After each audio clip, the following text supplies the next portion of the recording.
ஹே case எல்லாரும் எப்படி இருக்கீங்க? இனி நம்ம காதல் கடனோட எபிசோட் நம்பர் 16 தான் பார்க்க போறோம். இதுக்கு முன்னாடி அப்லோட் பண்ண எபிசோட்ஸ்லாம் நீங்க பார்க்கல அப்படின்னா டிஸ்கிரிப்ஷன்ல லிங்க் தரேன். மறக்காம போய் பார்த்துடுங்க. இதே மாதிரி நிறைய என்டர்டெயினான மேனலா சொல்ற நவே சீரிஸ்லாம் வந்துச்சுன்னா சேனலை மறக்காம சப்ஸ்கிரைப் பண்ணுங்க. நான் பிகினிங் ஆஃப்டர் தி எண்ட் அப்படி இப்படின்னு சொல்லிட்டு எந்த மேன்வா போடலாம் அந்த மேன்வா போடலாமான்னு ஒரு குழப்பத்துல இருந்து கடைசி ஒரு மேன்வா கண்டுபிடிச்சு செமையா இருந்தது. அது சோலோ லெவலிங் ரீசீரியோ சேத்தா மாதிரியான ஒரு கதை. ஸோ அடுத்ததான் நான் அந்த மேன்வா தான் போட போறோம். அதுக்காக காத்துட்டு இருக்கேன். சரி வாங்க நம்ம டைம் வேஸ்ட் பண்ணாம கதைக்குள்ள போயிடலாம். எபிசோட் 16 ஓப்பன் பண்ணா அந்த லேடி நம்ம ஹீரோ கிட்ட கேட்கறாங்க. ஆம்னி பட்டன்றது கல்டிவேஷன் பண்ணும்போது அவன் ஒரு டீமனா மாறினான். அது மூலியமா இந்த இடத்துல வந்து பயங்கர ஸ்ட்ராங்கா தான். நீ கண்டி வரல அப்படின்னு வச்சுக்கோ. இந்த உலகத்திலே ஸ்ட்ராங்கஸ்டான பர்சன் அவன் தான் வந்து பண்ற மாதிரி சொல்ல. சரி அதெல்லாம் விடு. நம்ம பையன் அந்த கிளிஃப்ல இருந்து கீழே விழும்போது அங்க ஒரு லெஜெண்டரி மாஸ்டர் மாதிரி நீ வேஷம் போட்டு அவனுக்கு அந்த இது டெக்னிக்ஸ் எல்லாம் கத்து தரேன்னு சொல்லிட்டு ஒரு ஸ்டோரி எப்படி கிரியேட் பண்ணுன்ற மாதிரி கேட்கும்போது ஒரு ஃப்ரெண்டு தான் எனக்கு சொல்லி கொடுத்தாங்கன்ற மாதிரி சொல்றாங்க. எதுனா அந்த பிரைம் மினிஸ்டரா சொல்லிருப்பாங்க போல இந்த ஐடியாவை. அது மட்டும் இல்லாம நீ உன்னை கண்ட்ரோல் பண்ணிக்கணும்ப்பா. நம்ம பையனை வந்து நான் ட்ரெயின் பண்ணும்போது நீ எதுவும் கோலாத்திரமா செஞ்சிருக்கூடாதுன்ற மாதிரி சொல்லும்போது நான் சைட்ல இருந்து வாட்ச் பண்ணுன்ற மாதிரி அவங்க சொல்ல. இப்போ டைம் வந்து அன்ஃப்ரீஸ் பண்றாங்க. அப்ப அந்த பையன் கீழே விழுறான். அப்பா அம்மா என்ன மடிச்சிருங்க, நான் சாக போறேன், நான் ஒரு யூஸ்லெஸ்ன்ற மாதிரி அவன் நினைச்சிட்டு இருக்கும்போது திடீர்னு வேற ஒரு இடத்துக்குள்ள வலிச்சுக்கிறான். என்னன்னா அந்த ஓட்டக்குள்ள தான் அப்படியே அவன் பேரட்டில இருந்து வந்து என்னடா எது வந்து அப்படின்ற மாதிரி ஏஞ்சி பார்க்கும்போது ஆனா நினைச்சு பார்த்தா இவ்வளவு மோசமா இருக்கு. டாவோஸ்ல இந்த மாதிரி ஜோபிங் எல்லாம் இருக்காங்கன்னு நினைக்கும் போது எனக்கு ரொம்ப அசிங்கமா இருக்கு. அதுலயும் உன்னோட பவர் சொல் யூஸ் பண்ண தெரியாம நீ போயிட்டு ஒரு அவுட் சைடர் இருக்குல்ல அடி வாங்கி வந்திருக்கு. அவ்வளவு கேவலமா போயிச்சு அந்த செக்ட்ன்ற மாதிரி சொல்ல எவன்டா அது எங்க செக்ட பத்தி கேவலம் பேசுறதுன்னு சொல்லிட்டு திரும்பி பார்த்தாக்கா ஹீரோ அந்த இடத்துல நம்ம வந்து மேஷம் போட்டு உட்காந்துட்டு இருக்கா. அந்த லேடி தலைமையில கொட்டுறாங்க. என்ன தைரியம் எங்க செக்ட பத்தி வந்து பேசுனே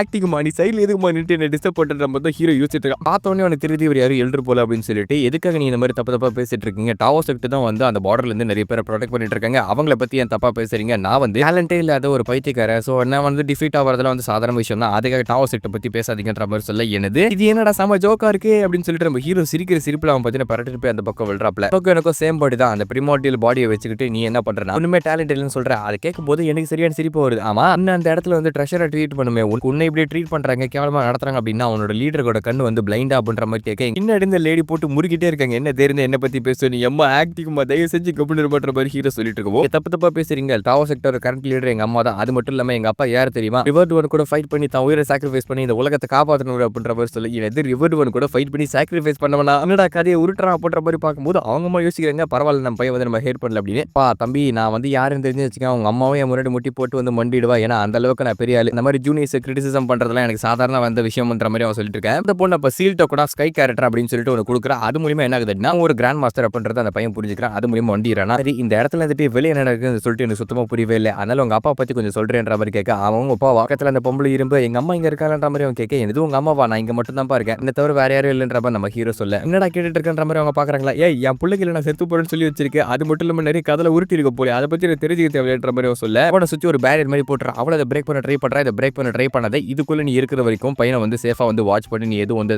ட்ரை பண்ணாத சைலண்டா வந்து சைலண்ட் இல்லைன்ற மாதிரி சொல்லி விட்டுறாப்ல. அவனை இப்ப கதையை சொல்ல ஆரம்பிக்கிறான். எங்க அப்பா யாருன்னா ஒரு கிரேட் ஹீரோ. அவர் எங்க அம்மா வந்து ரொம்ப காதலிக்கிறது எங்க அம்மா அவங்களை ரொம்ப காதலிக்கிறன்ற மாதிரி சொல்லி இவனுக்கா ஒரு மாதிரி வெக்கம் ஆயிடுது. என்ன ஆச்சுன்ற மாதிரி கேட்க ஒன்னும் இல்லப்பா கதையை கண்டினியூ பண்ணிட்டு மாதிரி சொல்ல அது எப்ப ஆச்சுன்னா எங்க அம்மா வந்து கல்டிவேஷன் பண்ணிட்டு இருந்தாங்க. அப்பா வந்து யாரோ பாசன் பண்ணிட்டாங்க. அந்த நேரத்தில் அவர் வந்து அம்மா கேள்வி கேட்டாங்க. அதாவது என்ன நடந்தது இந்த ஒரு ஒரிஜினல் ஸ்டோரி இருக்கும் இல்லையா அதை அப்படியே ரிவீல் பண்ணிருக்காங்க. நம்ம ஹீரோ கல்டிவேட் பண்ணும்போது தான் அந்த பொண்ணு வந்து இவரை செடியூஸ் பண்ணிருக்கோம். ஆனா அதை அப்படியே ட்விஸ்ட் பண்ணி சொல்றாங்க இந்த பொண்ணு தான் அவனை காப்பாத்தி கூட்டு வந்துச்சா. அதான் எங்க அப்பா வந்து ஹெல்ப் கேட்டு இது பண்ணியிருந்தாலும் எங்க அம்மா கல்டிவேஷன்ல விட்டுட்டு எங்க அப்பாவுக்கு வந்து பாய்சன்ல ரிமூவ் பண்ணி அவர் வந்து காப்பாத்திட்டு இருக்காங்க. அதுக்கப்புறம் ரெண்டு பேரும் காதலில் விழுந்து அவங்க வந்து என்ன பண்றாங்க அப்படின்னா அதுக்கப்புறம் நான் பிறந்தேன்ற மாதிரி ஒரு ட்விஸ்ட் பண்ணி ஒரு பயங்கரமான ஸ்டோரி கிரியேட் பண்ணி வச்சிருக்காங்க. நீ டாவோ செக்டர் லீடரா இருக்கக்கூடாது நீ ஒரு ஸ்டோரி டெல்லர் இருக்க ஷேக்ஸ்பியரே அடிச்சு தொலைப்பிருப்ப அப்படின்ற மாதிரி அவன் சொல்லிட்டு இருக்கான். அங்க நடந்தது வேற சம்பவம் ஆனா இங்க சொல்லி வச்சிருக்கிறது வேற சம்பவம் அப்படிலாம் பார்க்கும்போது நம்ம ஹீரோக்கு ஒரு பயம் நம்ம சைல்டு வந்து மோட்டிவேஷனோட இருக்கணும். இந்த மாதிரி ஒரு நல்ல ஸ்டோரியை போட்டாதான் வந்து உன்னை செடியூஸ் பண்ணலாம் சொன்னா எனக்கு என்ன ஆகுது என்னோட ஃபேம் அப்படி இப்படி சொல்லி அவங்களும் வந்து பேசிட்டு இருக்காங்க. அப்புறம் என்ன பேரண்ட்ஸ் வந்து என்ன கூட்டு ஜோனி போயிட்டே இருந்தாங்க. நான் பிறந்த கொஞ்ச நாள்ல வந்து என்ன ஆச்சுன்னா ரிவர்ட் ஒரு கூட எங்க அப்பா ஃபைட் பண்ணும்போது எங்களை காப்பாத்துறதுக்கு அவரோட உயிர் வந்து தியாகம் பட்டாரு. ஆனா அவரோட பையன் என்னன்னா அதாவது கிரேட் ஹீரோட பையனா ஒன்னு உதக்கார எங்க அம்மாவும் எங்க அப்பாவும் சேர்ந்து கொடுத்து இந்த பாடி வந்து இப்படி வீக்கா இருக்கு. என்னால அந்த ஃபவுண்டேஷன் ஸ்டேஜ் அடைய முடியாது. நான் வந்து என்ன பண்ணாலும் ட்ரை பண்ண முடியாது. எங்க அப்பா அம்மாக்கு ஒரு அசிங்கம் பண்ற மாதிரி அவ சொல்ல நீங்க வந்து உங்களோட பாடி என்னோட பாடி சேம்னு சொன்னீங்க. ஆனா உங்க அளவுக்கு என்னால வளர முடியாது. சோ தயவு செஞ்சு எனக்கு வந்து ஹோப் மட்டும்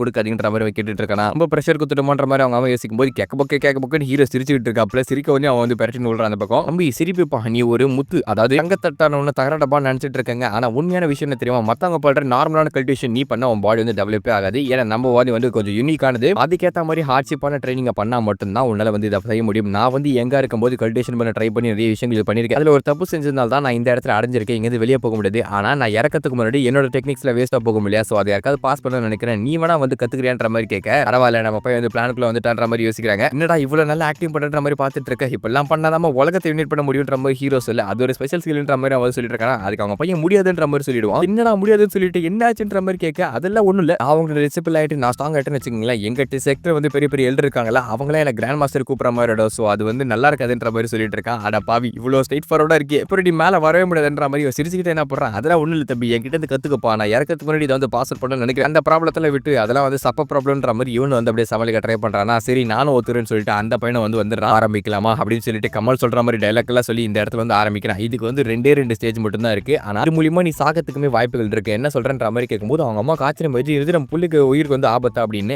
உங்களுக்கு நல்லாவே தெரியும், நம்ம சின்ன வயசுல நிறைய சண்டை போட்டிருக்கோம். அந்த சண்டைகள் ஒன்றுலையும் பார்த்தீங்கன்னா லைஃப் த்ரெட்டனிங் டேஞ்சருக்கு போயிருக்கும். அதெல்லாம் தாண்டி தான் அந்த பவர் வந்து ஆப்டேட் பண்ண முடியுன்றது நல்லா புரியுது. ஆனால் பேரண்ட்டாக உன்னால இந்த விஷயங்களை பார்க்க முடியலன்றது என்னால் புரிஞ்சிக்க முடியுது. அவன் அடுத்த கட்டத்துக்கு போகணும் அப்படின்னா நாம இந்த மாதிரி ஸ்டேஜ் வந்து கொடுத்து தான் ஆகணும். அப்போ தான் வந்து டெவலப் ஆவான்ற மாதிரி தான் ஹீரோ சொல்கிறான். இவங்க தான் ஃபியூச்சர் ஜென்ரேஷனை ப்ரொடெக்ட் பண்ண போகிறாங்க. ஸோ அவங்க ஸ்ட்ராங் ஆகணும், இந்த மாதிரி சில விஷயங்களை செஞ்சு தான் ஆகணுன்ற மாதிரி சொல்லிட்டு இங்கே விஷயம் என்ன தெரியுமா, அவங்களோட லைஃப்ல வந்து அவங்க அப்பா அம்மா தான் டிசைட் பண்ணுவாங்க. இந்த இடத்துல அவங்க சார்ஜ் கொடுக்குறாங்க, நீ பண்ண போறே இல்லையா அப்படின்னு சொல்லிட்டு அந்த பையன் நான் பண்ண போறேன், எனக்கு டீச் பண்ணுங்கன்ற மாதிரி கேட்க 2 ஸ்டெப்னு சொல்லி ஆரம்பிக்கிறாரு. 2 ஸ்டெப்னா என்ன அப்படின்னா, நம்ம டான்டியன் பாயிண்ட்ஸ் இருக்கு இல்லையா, அதெல்லாம் ரொம்ப பெருசு அப்படின்றதால அது ரொம்ப திக்கா இருக்கும். ஸோ எனர்ஜி ஸ்டோர் பண்ண முடியாது. ஆனால் அதுக்கு வேற ஒரு இடம் இருக்கு. என்னன்னா டான்டியன் பாயிண்ட்ஸ் இருக்கு இல்லையா, அதாவது அக்குபஞ்சர் பாயிண்ட் சொல்லுவாங்க. அதை எல்லாத்தையுமே நீ வந்து ஃபோர்ஸ் பண்ணி வந்து க்ளோஸ் பண்ணி விட்டுறணும். க்ளோஸ் பண்ண உடனே என்ன ஆகும் அப்படின்னா, பலூன்ல வந்து காத்த நல்லா ஊதன எப்படி ஆகும், உப்பி ஆயிடல, அந்த மாதிரி வெயின்ஸ் வந்து உப்பி அது வந்து டெவலப் ஆகும். அதாவது நீங்க அதிகமா சாப்பிட உங்களோட குடல் வந்து பெருகும் சொல்லுவாங்க பத்தில, அந்த மாதிரி வந்து வெயின்ஸ் பெருகும். அப்போ வந்து உங்களுக்கு பாயிண்ட் வந்து ஸ்டோர் பண்ண முடியும். அப்போ வந்து உன்னால எனர்ஜி டெவலப் பண்ண முடியும்ன்ற மாதிரி சொல்லும்போது அவன் ட்ரை பண்றான். உடம்புல இருந்து ரத்தம் பீச்சிக்கு நடிக்குது. ஏன்னா நரம்பெல்லாம் வந்து ஃபுல் ஆயிடுச்சு. பலூன் வந்து ரொம்ப காத்து ஒண்ணு என்ன ஆகும், வெடிக்க ஆரம்பிச்சு ஓட்டலாம் வரும் இல்லையா. ஸோ அந்த மாதிரி தான் நடக்குது. ரத்தியை தீட்டினாக்கா அது கூர்மையாகும். அதே மாதிரி நீ இந்த இடத்துல ஸ்ட்ராங்கான ஆசைப்பட்டனா இந்த மாதிரி ஹார்ட்ஷிப் எல்லாம் வந்து நீ பண்ணி தான் ஆகணும். அப்பதான் வந்து உன்னால அடுத்த கட்டத்துக்கு டெவலப் ஆக முடியும். ஸோ நீ வந்து தாங்கி தான் ஆகணும்ன்ற மாதிரி சொல்ல, இது வரைக்கும் எவ்வளவு விஷயங்களை ட்ரை பண்ணி பார்த்திருப்பான். ஆனா அவனுக்கு பவரே கிடைச்சிருக்காது. ஆனா இந்த கட்டத்தில் இப்படி ஒரு ஸ்டேஜ் இருக்குன்னு தெரிஞ்ச உடனே அவன் வந்து விட்டு கொடுக்காம போராடுறானா. ஆனா அவங்க அம்மாவோட பார்க்க முடியல. அதனால நான் வந்து கிளம்புறேன், என் பையனை வந்து உங்ககிட்ட விட்டு போறேன், அதாவது நம்ம பையனை விட்டு போறேன். டாவர் செக்ல நிறைய விஷயங்கள் இருக்கு. ஸோ அதெல்லாம் நான் போய் பார்க்க போறேன். இந்த இடத்துல இந்த பிரச்சனை என்னால் பார்க்க முடியாது. ஏன்னா அதுக்கு எனக்கு தெம்பும் கிடையாது. மேல இருக்க நம்பிக்கையில நான் விட்டு போறேன். பையனை பார்த்துக்கும், அவனுக்கு ஏதாவது ஆச்சு உன்னை வந்து கண்டந்திரமா வெட்டி போட்டுற மாதிரி மிரட்டிட்டே போறாங்க. இவங்க பக்கம் பார்த்தா அவனுக்கு ரத்தம் பீசி நெடுது, என்ன குழால ஓட்ட போட்டா மாதிரி பிச்சுக்கு வெடிச்சிட்டு இருக்கு. அப்போ ஹீரோ என்ன பண்றான்னா, அவனோட பவர்ஸ் வச்சு அது இதெல்லாம் சீல் பண்ணி விட்டுட்டு இருக்கான். ஓட்ட ரத்தம் அதிகமாக வரக்கூடாதுன்னு அவனோட ஸ்கில்ஸ் ஆன் பண்ணி நீ வந்து அடுத்த கட்டத்துக்கு போனாலும் ஆசைப்பட்டனா இந்த மாதிரி விஷயங்கள் நீ வந்து இது பண்ணி தான் ஆகணும், பண்ணு அப்படின்னு சொல்லிட்டு என்கரேஜிங்கா பேசிட்டு இருக்கா.